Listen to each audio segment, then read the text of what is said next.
Welcome everyone to episode 4 of Portfolio Talks. Today we are talking about your FHSA for early career doctors. If you're watching this episode, you probably have a lot of housing anxiety and tax anxiety. You're starting your career for the first time and you're like, awesome, I'm adulting, but holy cow, I got massive tax and the goal of owning a home is so far out of reach. And how do I do all these things at the same time? So stay tuned. We're going to answer these questions for you.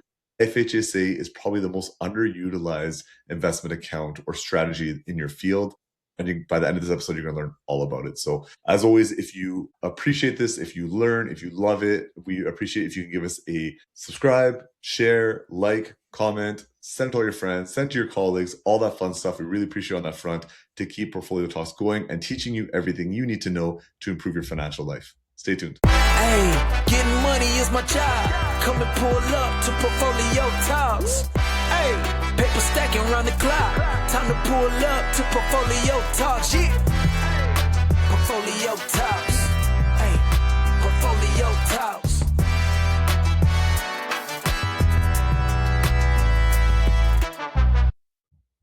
All right, let's jump into it. FHSA for early career doctors. What we really want to help you understand is it is not impossible for you to own a home. It is not impossible for you to save on tax, and it is not impossible for you to enjoy your life and do all these things at the same time. Oftentimes, it's a sequence of events that need to happen, and the first step of that is better understanding all these assets that are available to you and these accounts. So if you're listening to this episode and you're an early career doctor and you're starting to work for the first time, you have these tax credits, you have these deductions, you're hearing about all this kind of fun stuff, but really you just want to work and start working towards owning a home. And even if you don't know if you're going to own a home, let's say you're living at home right now and you're honestly, I might just stay at home forever and that's going to be your plan is eventually you're going to take care of your parents and you're going to retire them. It is still worthwhile for you to open up your FHSA account to open up that tax-free asset. And Tyson talked about this, I believe, in our last episode of Portfolio Talks, that there's only 4 things that are tax-free in Canada, and one of them is your primary residence. So it's definitely worthwhile to have that on your balance sheet. So we really want you to understand the power of your FHSA, and it's one more acronym for you guys to know, but FHSA is very important for you, and it's really built to help you save towards your first home as a Canadian. So let's jump right into it. And first thing, as always, we're going to go through our Mythbusters. We're going to teach you some stuff, and then we're going to finish off with our mailbag section, our medical mailbag. If you want to ask your questions and get answered in the mailbag, make sure you join our closed Facebook group for doctors in Canada. We'll link it in the show notes. You can find it on our website, all that kind of fun stuff. But make sure you join there. We continue the conversation from our podcast episodes into the Facebook group. We do a lot of presentations for a lot of your associations across the country, and all that stuff is being talked about in our Facebook group. And then that's where we're asking you to get your mailbag questions in, and we'll answer them here as well. So let's jump into it. Tyson, first things first, Mythbusters. Let's kind of hammer into it. And it's the famous myth that doctors don't need tax shelters early in their career because it's just a simple structure in the very beginning. So is that a myth? Is it not? Tell the audience.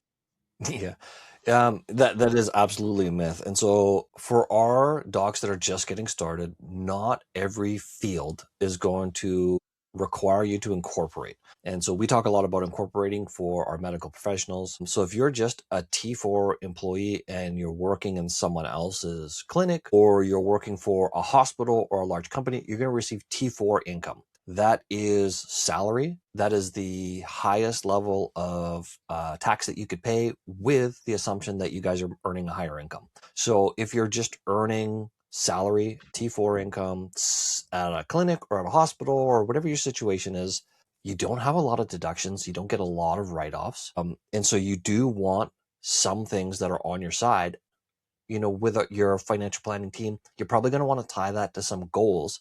And if you're a young professional, one of the first goals that almost always comes up is how and when do I buy my first home? You know, it's not professional advice, but sometimes what we do see is they graduate, they get their white coat, they become a professional, and then they get a Range Rover. That is not financial advice. I don't recommend, not a good investment.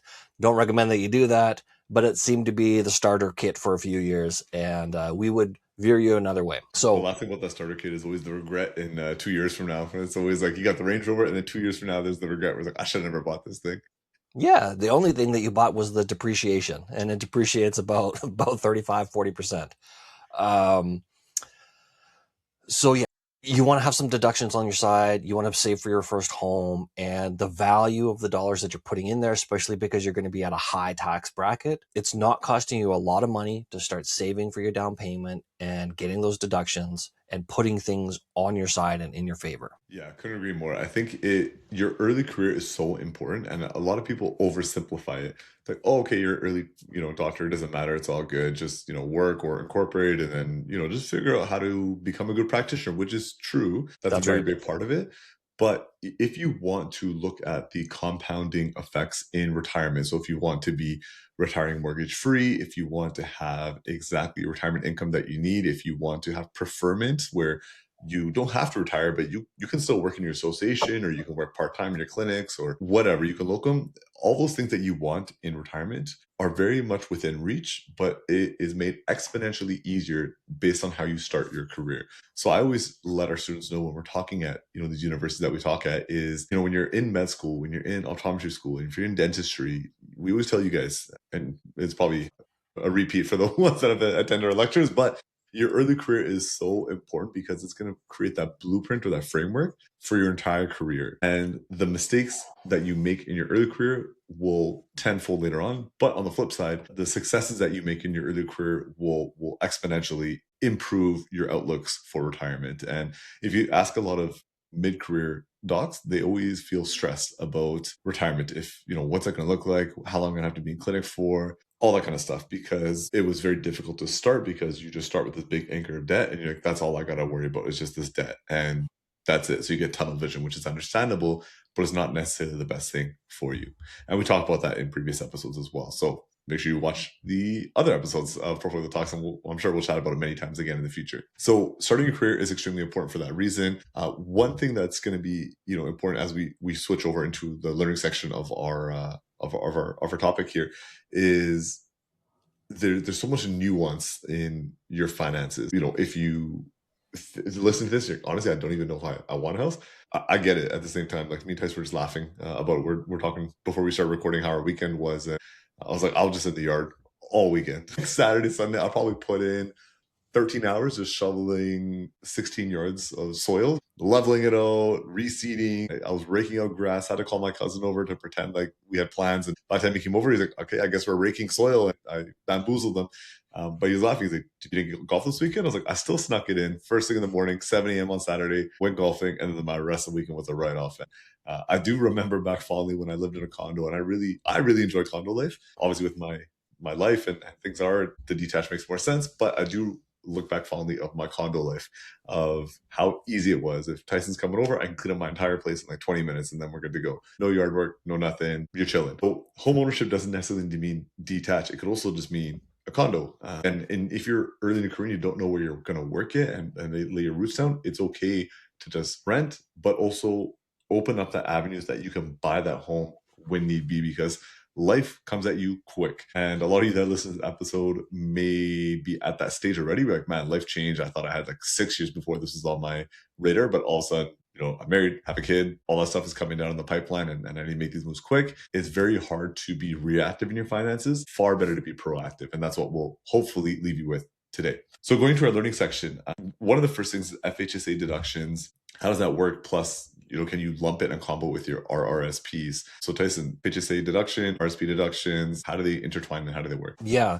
So when we're looking at like the basics of what an FHSA is and how does it work, I like to start by just, our disclaimer, we did not come up with the acronym. This is another government issued acronym that makes no sense. It's First Home Savers Account, but you don't have to have it in an actual savings account. You can invest those monies and have it grow and keep pace with the cost of living, because you might not buy a house in year 1, 2, 3. You have 15 years until you have to decide what you're going to do with your FHSA. And if you never buy a home, you can actually roll that into your RRSPs, assuming that you have contribution room. It is a tax-free rollover. So it's one of those nice exits, assuming that you never buy a home. Maybe you start, we have a client, they're going to go and practice and learn in Europe. They're not going to buy a house here because they're not going to be residents or a resident of Canada for a few years. So I wouldn't encourage them to buy a home, but they can still save money. And when they come back,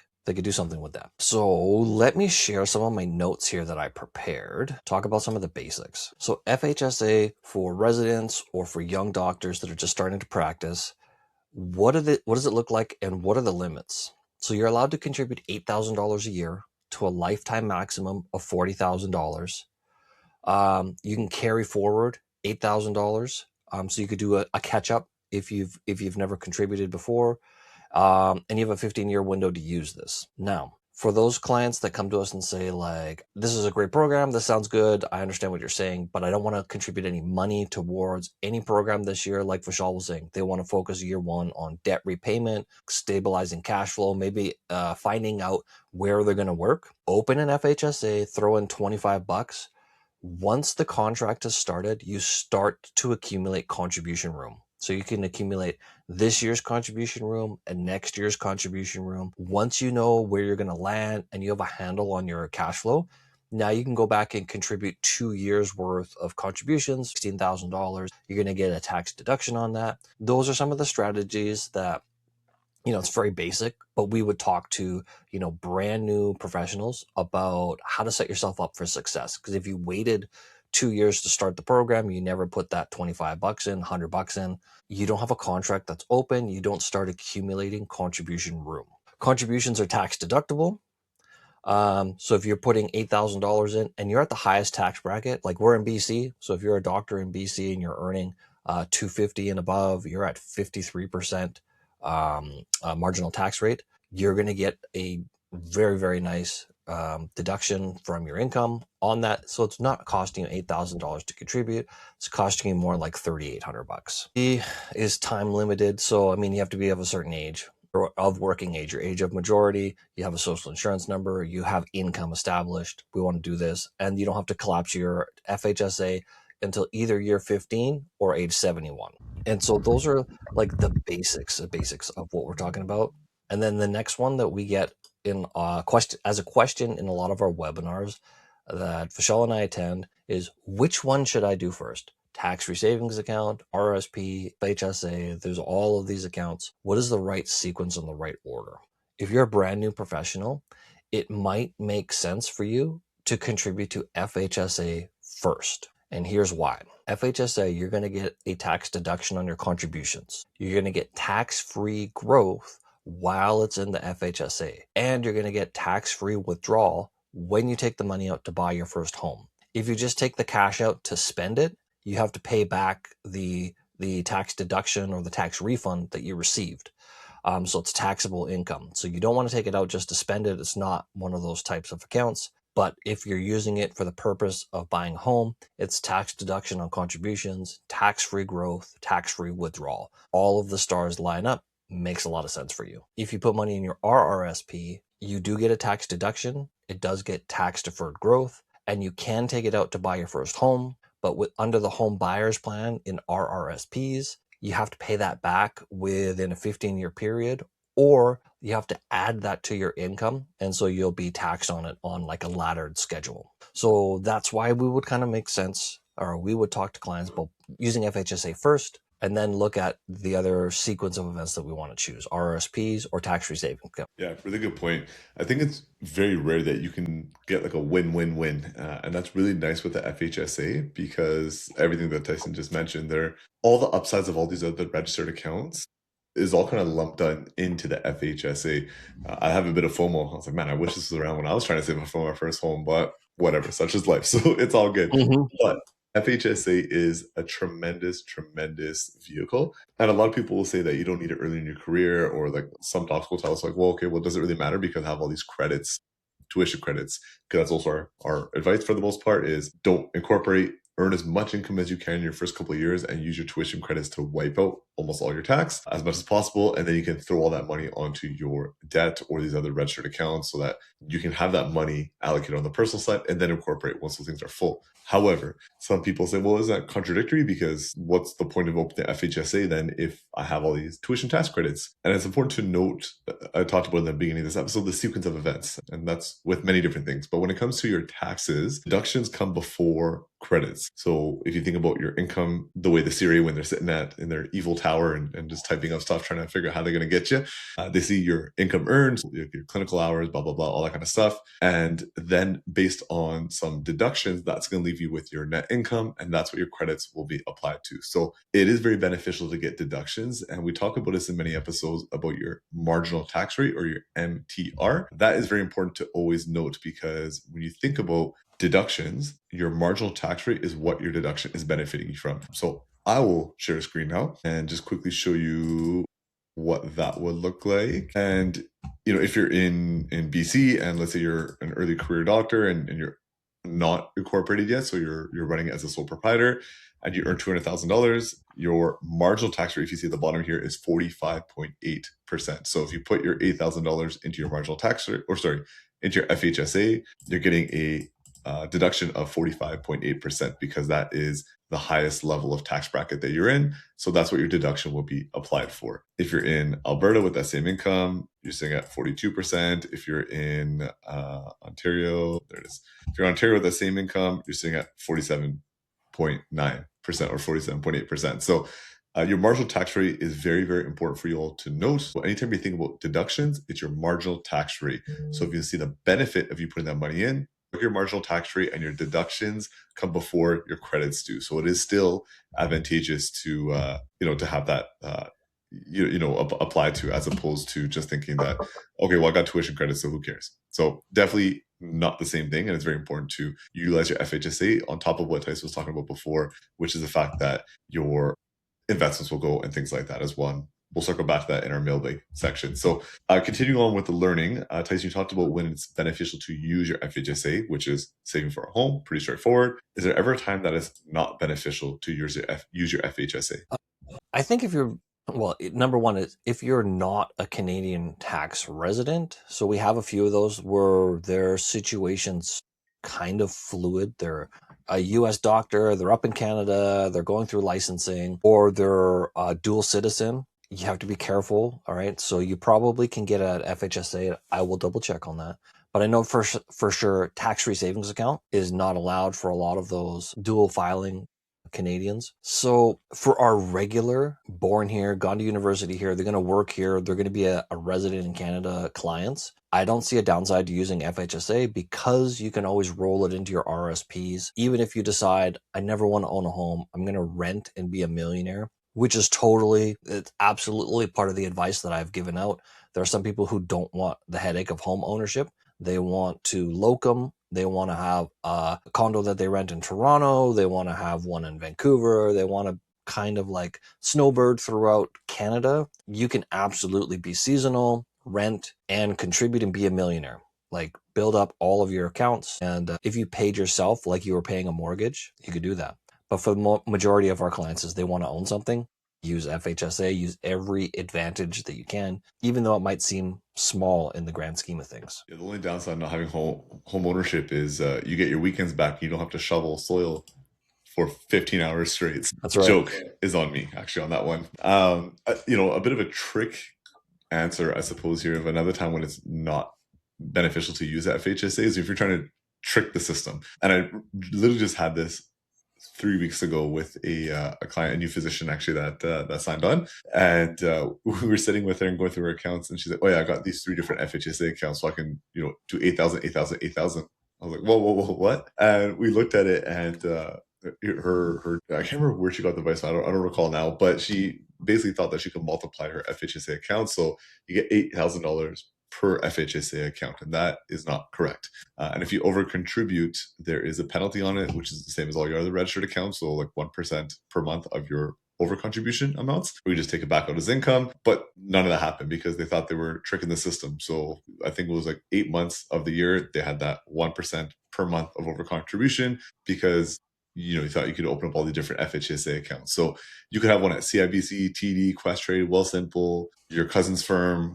It doesn't matter where you have them. It's all registered with the CRA. So one contribution room for all of your FHSA accounts. So that would be one other way I would say where you don't want to, or when you don't want to invest in your FHSA.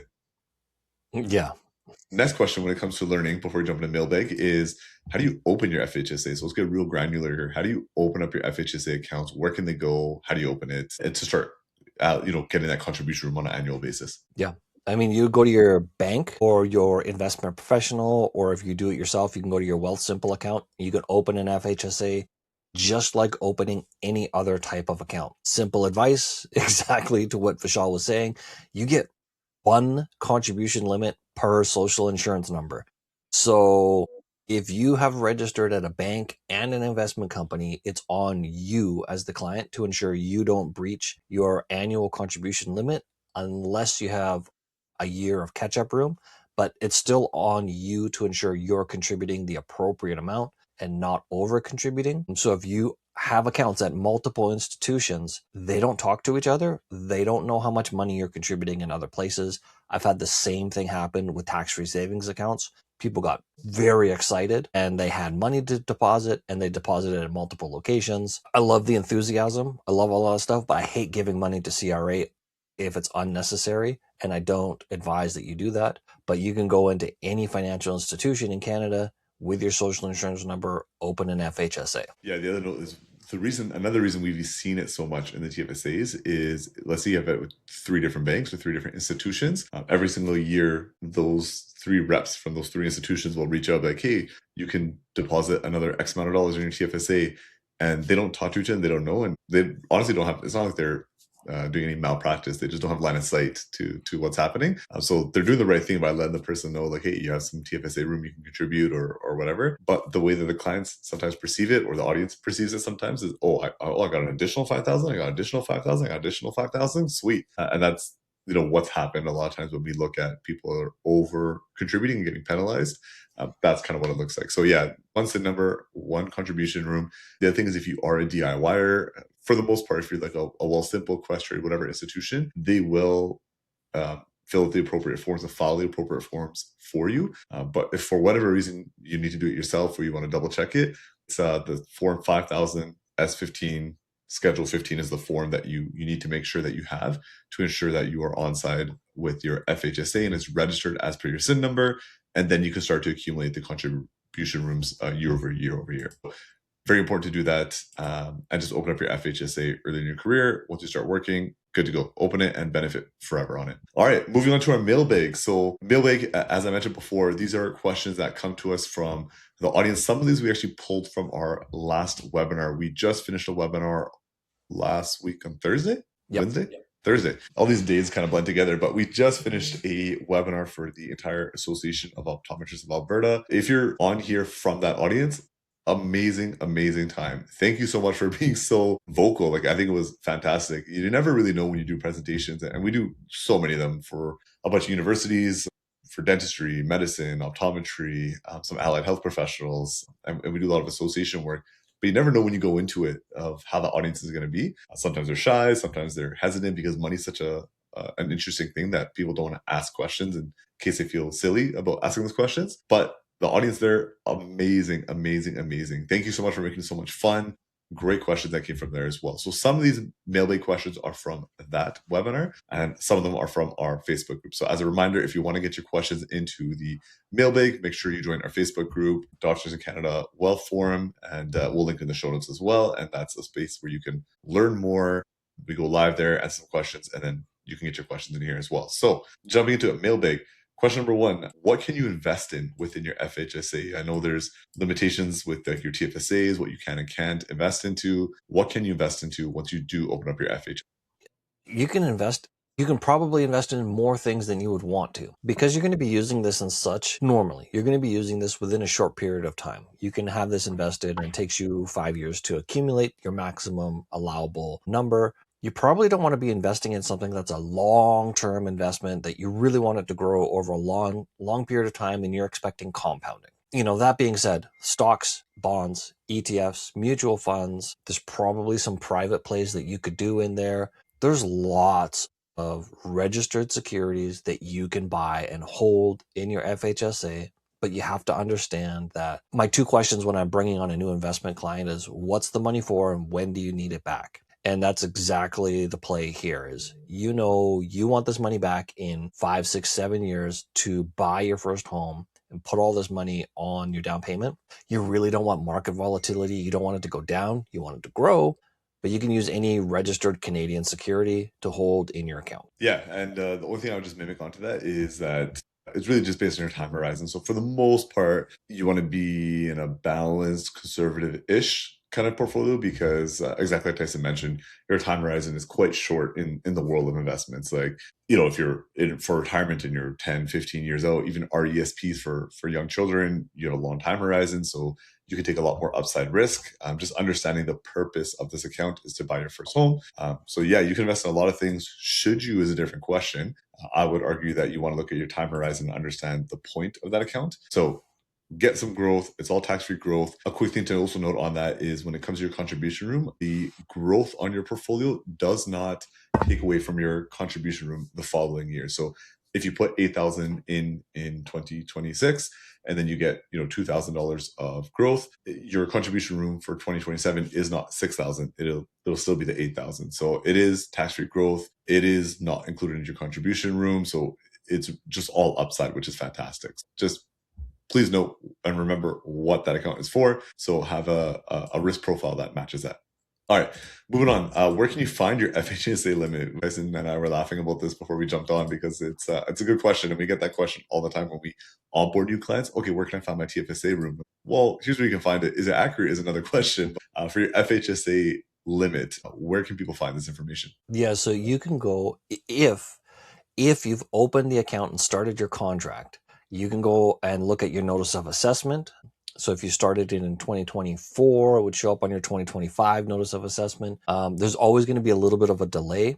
You can also go to your My CRA account and see a number that's there. The caution that I would put out there is the same as with a tax-free savings account. Sometimes that number is 12 to 18 months or more delayed. So if you're very active in your account, you're putting money in, you're maybe taking money out, you're putting money back in, that number was accurate for a period of time or a moment in time, and it may not be accurate today. So it is, again, it's good reference point, and the client should know how much they've contributed or work with your advisor to have them look at how much you've contributed. Unfortunately, that's the best answer that I can give. Yeah, we always laugh. Like our clients always laugh when we onboard them. We ask them for all this information and log into my CRA, send some screenshots or whatever. Every single client's like, hey, there's a warning on my TFSA. Why is that? Because it's a TFSA. They have no idea how much your contribution room is. So we got to calculate it. So it is always important to have good bookkeeping yourself to make sure, like, yeah, Tyson mentioned, if you're frequently moving money back and forth for whatever reason, you're keeping track of everything so that your planner or your accountant or whomever can go through and actually tally what your contribution room is, because just using your master rate isn't enough. And if you get a penalty and you try and go back to them like, well, this is what your account says, they'll show you the disclaimer and be like, well, we said it's a warning and it may not be accurate, so it's on you. Awesome. Next one, we kind of answered it, but we can go a little bit more in depth. But how does your over contribution work? As I mentioned before, it's 1% per month, just like all your registered accounts. So that is what it is. I don't believe there's an over contribution room like the RSP. I don't believe there is one for the FHSA. I don't think so, right? Yeah.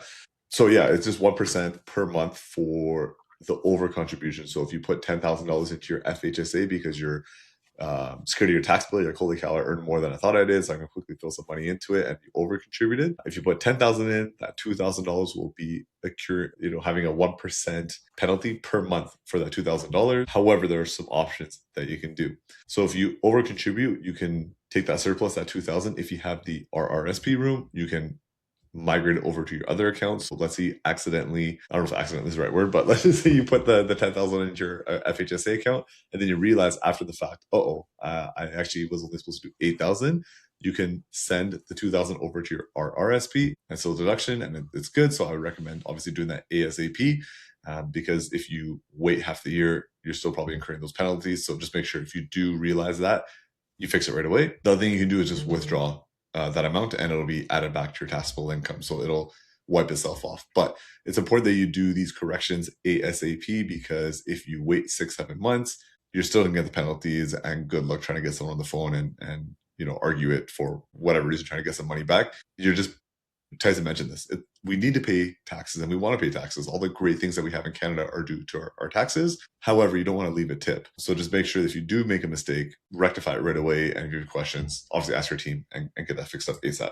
Yeah. All right. These small Yes. like tax and money irritations, if you leave them, the irritation turns into an infection and then it turns into a disease.